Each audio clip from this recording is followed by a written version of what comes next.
good evening, or good morning, good afternoon. For the Daddy Love Devo today, I want to leave you with something real quick, real simple. I don't want to put out a whole lot of information because really, you're not going to grow from me. You're going to grow from being intimate with your true daddy. So, what was rising up in me yesterday was that we have always belonged to him. My heart was crying out yesterday, I've always been yours. I just didn't realize it. Thank you for waking me up. Thank you for opening my understanding.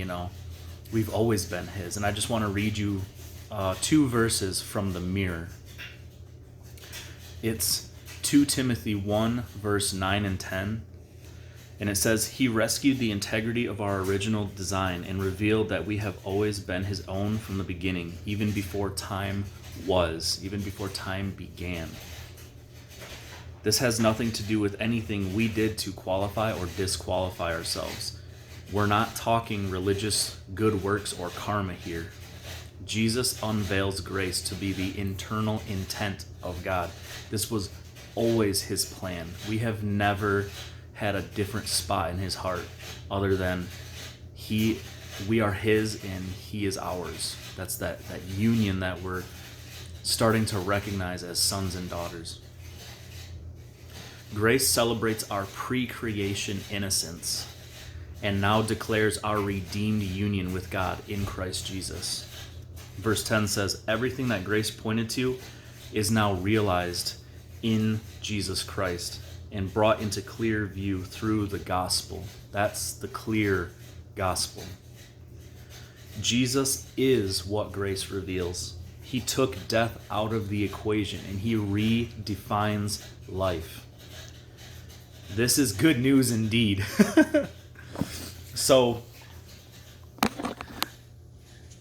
the question I want to leave you with is talk to Papa God and ask him, what do you say life should look like now?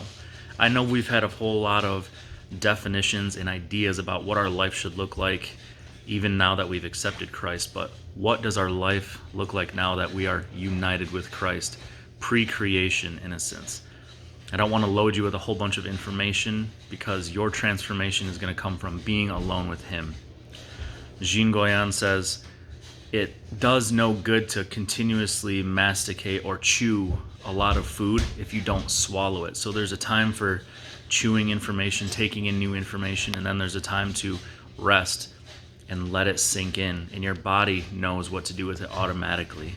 You don't have to put a lot of effort into digesting your food. You don't have to tell your stomach what to do. You don't have to tell your intestines which nutrients to pull out and which ones to discard as waste.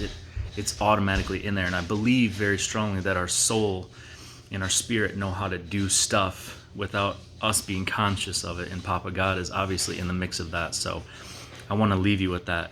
Have a healthy curiosity of what is possible in life now that Jesus has taken death out of the equation and redefined what life is through pre-creation innocence, that intent of God that was before Adam fell. We're not in Adam anymore. We're in Christ, and we have to get our minds wrapped around that. So enjoy walking through this with Papa God. He loves you, and I love you guys. Have an awesome Sunday.